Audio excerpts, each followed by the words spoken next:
So I'm affifa Mansuri, and I tend to think that I'm a big fake. Now, um, let me tell you why I think that. Have you guys ever faked anything? Right? Like we fake all the time in our everyday life. Um, some people would fake on their resume, their job experiences, or something more smaller. Like when someone were to ask us, "How are you doing?" and we would just go ahead and say, "I'm doing well." How many times are we actually doing well? Um, so, some of the synonyms of faking could be impersonating, playing a part, or simply putting as acting.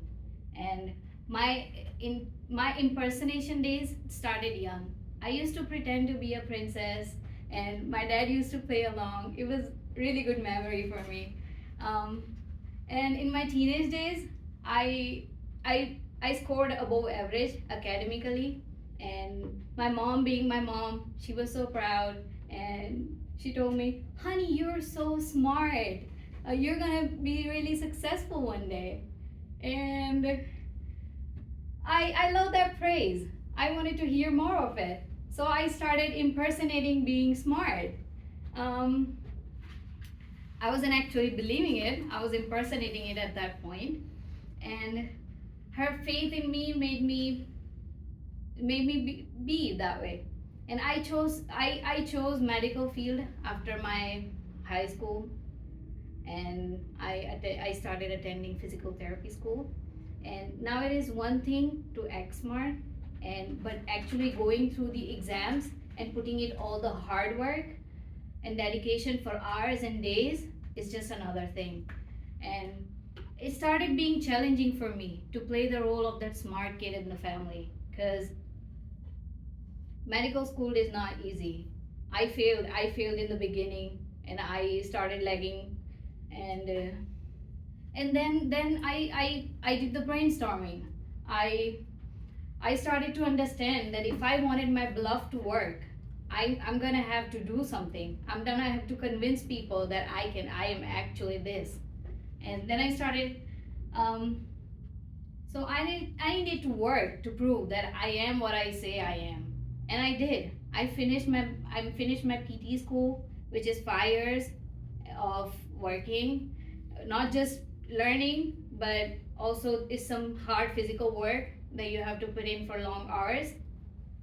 And by this time, playing the part thing became my whole personality. I didn't even know the pretending was replaced with me practicing to be uh, the best sister, the best employee, or maybe best in my health, best in my financial choices. And and it wasn't about fooling anyone. It was all about fooling myself into succeeding, and seeing the being fooling myself into being the person that I see myself to be. And I got one of the best jobs after my graduation in the field, which was a pediatric physical therapist. And I used to work with small kids, and I did that for 2 years. And how I landed that job was part confidence, part hard work, and part of it was baking.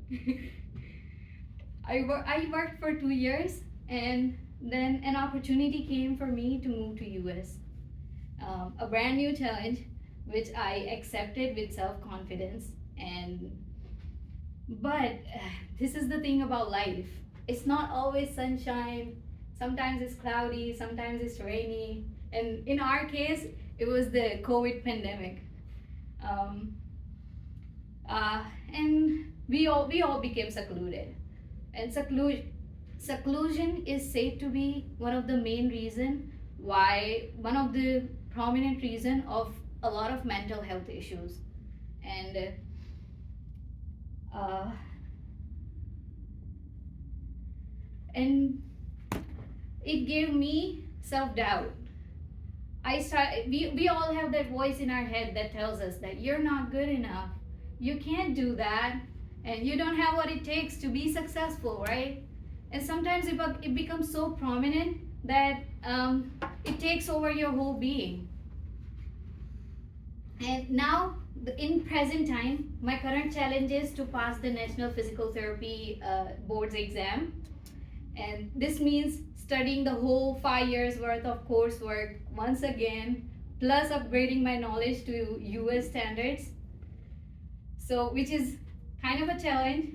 And I plan to address this using the same strategy as I did before. It's gonna be a little tougher than playing the princess, but I plan on doing that. Um, uh, and I'm gonna quote a random guy from internet named Is the Bruce. He says, fake it till you shake it till you make it. And I'm gonna do just that. Thank you for listening.